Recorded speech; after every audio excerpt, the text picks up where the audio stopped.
وإن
komi ɗum wi'ete ko martaba ɗum ɗon fof wonin fo Allah tagi ɗum koye yettudemo koyi Allah tagi ɗum tan koye yettudemo ɗum waɗi ɓe nden wi'e hamdu kala goɗen e martabaji fof wiyete e hamdu so wonno Allah tagi ɗum ko yettude ɗum waɗi goɗen wi'e noon kala ɗo wona Allah ina wi'e hamdu nden noon ɗoyi tawde ka almude nanɗo oɗo mana hanno no wiindani miya alhamdu yennangal jettoje al o koyi ko yowde letti ko taga e yettode fof on haga dendagal martabaji naati heeɗi o wi en jiɗinanade ko hamdu noon kanji fof ɗi wiyete o wi al o ko rendindeni kanji fof ko hamdu ɗo alhamdu dendagal jettoje on woni ɗum ko dendagal ko taga ina yettire Allah joni a itti ko a ƴetti kongol ngel a itti kongol ngel eɗam ɗum jettugol Allah martaba hen kala ko malayka ko aadami hende ko jamaɗu walam yettugol Allah wiyeteno ko jettugol Allah koyi walam yettugol Allah wiyeteno ko jettugol Allah ɗo noon joni an mbiɗa ko jaadi nden ɗon hunde woni nafu jettugol Allah hoyde haqqillema noon hokkuma wonde ko noon mbiɗa alhamdulillah on saaga o wi on saaga ab oɗoyi afaraɓe ɗuɗɗuɗi fof dendagal ko tagi ko wona Allah jaadi yimɓen honaɗi ɗon mbiɗa alhamdulillah jettode goɗani Allah on saaga martabaji ɗi fof ala tan ko wona Allah ko martaba a yettini ɗum Allah anniyam erahmum anniyam erahmum e bellem goɗen fof ayindanama kamɓe jiiɗa noon e ko Allah tagani e geɗe feeriɗe e waɗɗa ɗum sahiyaji ko wona martaba annabagal e malaikagal e geɗe nanduɗe ɗum nde ganduɗa Allah ina andi ɗum ɗum inani e ñawoyum kono ko heddi fof a windande baraji mum o wi a windande moƴƴu muɗum ka tiñimane laaɓal ɗen geɗe laaɓɗe hende barke konngol namen addat laaɓal ɗen geɗe laɓɓi tinira ɓernde ma daña no juubu wiyama haɓi tiri e ɓernde ma hawde an ko yettudde tan wonɗa ko yettudde tan wonɗa ka garni gonɗo e jettugol tan kadi ko gonɗa tuggol woni gon mbarata ka garni ngol tuggol tan kadi ko gonɗo e jettugol woni kadi ko mbarata ha garni gonɗo e jettugol tan kadi ko gonɗa tuggol woni ko jettugoɗa ɗum woni ko mbarata o wi ko ni de wonde neɗɗo wudata nde golle muɗum jara wona neɗɗo gollanɗo hoore mum settiɗo mo ƴifaajida aduna ka dañonɗo elahara ko ni jooɗi mbawata miijaade ɗum ɗon o wi ko kadi almuɗo nanirimo o haaliri فهمين نوزين قال فا تقتلي ودينون تصدقون أيا ودا آنجيد فمن دليل كوبيجي أيا ودا جيد فمن دليل كوبيجي وإذا كنت جالاد فوالين وانتم وعليك تبخير أولنا تقنون عن ذلك الزبان ويقول نور الزبان وقد السيرة كل فمن يغادي فمن يغادي ليس من الأرض وإنه على رسول جاء يدك من الرزاق وإنه على رسول يدك من الرزاق اللهم صل على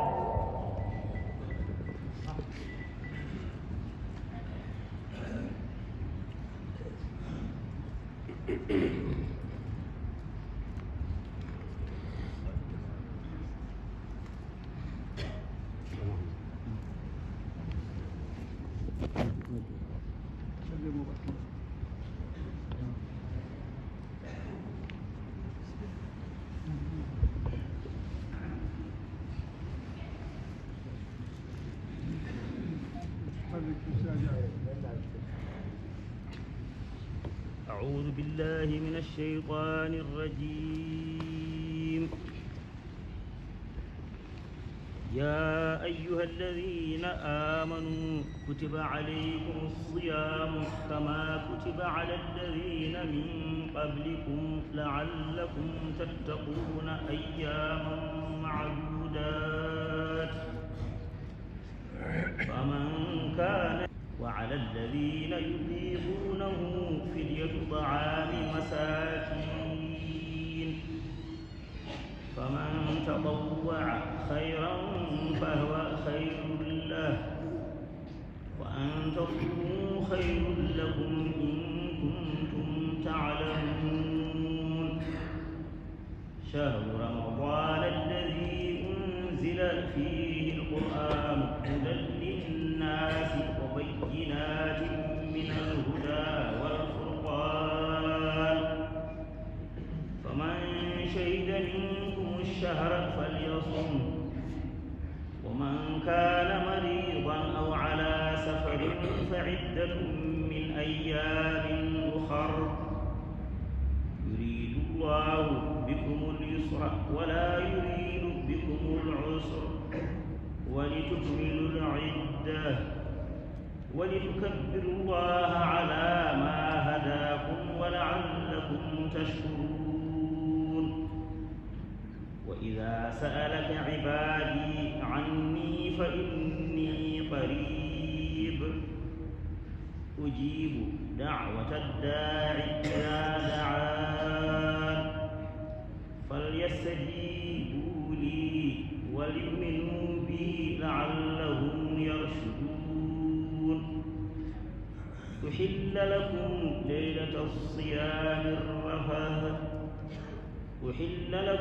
ليلة الصيام الرفث إلى نسائكم هن لباس لكم وأنتم لباس لهن علم الله أنكم كنتم تختانون أنفسكم فتاب عليكم وعفى عنكم فالآن باشروهن وابتغوا ما كتب الله لكم وكلوا واشربوا حتى يتبين لكم الخيط الأبيض من الخيط الأسود من الفجر ثم أتموا الصيام إلى الليل ولا تباشروهن وأنتم عاكفون في المساجد تلك حدود الله فلا تقربوها كذلك يبين الله آياته للناس لعلهم يتقون. صدق الله العظيم.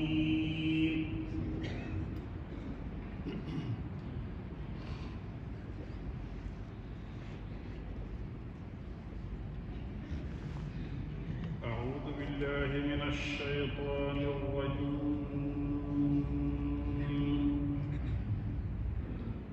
يا أيها الناس ضرب مثل فاستمعوا له. إن الذين تدعون من دون الله لن يخلقوا ذبابا ولو اجتمعوا له وإن يسلبهم الذباب شيئا لا يستنقذوه منه ضعف الطالب والمطلوب. ما قدر الله حق قدره إن الله لقوي عزيز. الله يصطفي من الملائكة رسلا ومن الناس إن الله سميع بصير. يعلم ما بين أيديهم وما خلفهم وإلى الله ترجع الأمور. يا أيها الذين آمنوا اركعوا واسجدوا واعبدوا ربكم وافعلوا الخير لعلكم تفلحون. وجاهدوا في الله حق جهاده هو اجتبيكم وما جعل عليكم في الدين من حرج ملة أبيكم إبراهيم هو سميكم المسلمين من قبل وفي هذا ليكون الرسول شهيدا عليكم وتكونوا شهداء على الناس ليكون الرسول شهيدا عليكم وتكونوا شهداء على الناس. فأقيموا الصلاة وآتوا الزكاة واعتصموا بالله هو مولاكم فنعم المولى ونعم النصير. بسم الله الرحمن الرحيم. قد أفلح المؤمنون الذين هم في صلاتهم خاشعون والذين هم عن اللغو معرضون والذين هم للزكاة فاعلون والذين هم لفروجهم حافظون إلا على أزواجهم أو ما ملكت أيمانهم فإنهم غير ملومين. فمن ابتغي وراء ذلك فأولئك هم العادون والذين هم لأماناتهم وعهدهم راعون والذين هم على صلواتهم يحافظون أولئك هم الوارثون الذين يرثون الفردوس هم فيها خالدون. صدق الله العظيم.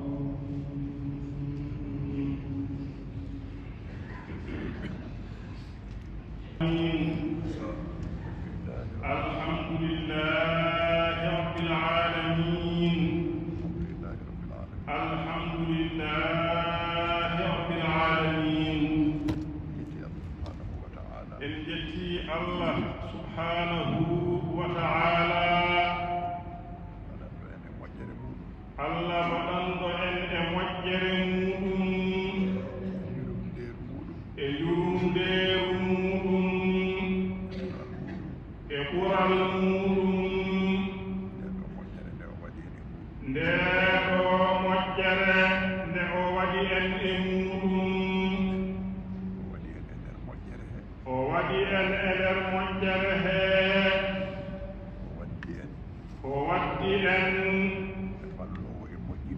e ballo e moƴƴingol on moƴƴani en on moƴƴani en moƴƴinani en o moƴƴinani en moƴƴorɗen e barke muɗum moƴƴorɗen e barke muɗum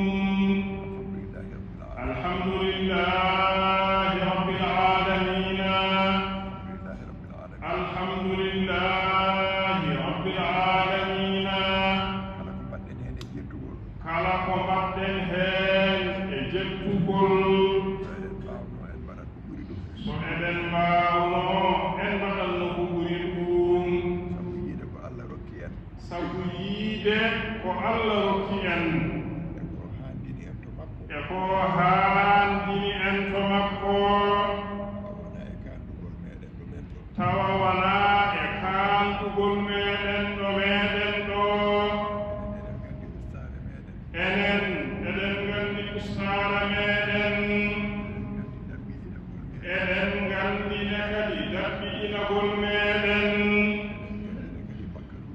eɗen nganndine kadi bakkatuuji meɗen eɗen nganndine kadi pergitte meɗen hay huunde alaa ko humpi en heen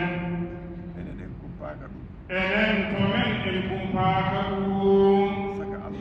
saka noon Allah subhanahu wa ta'ala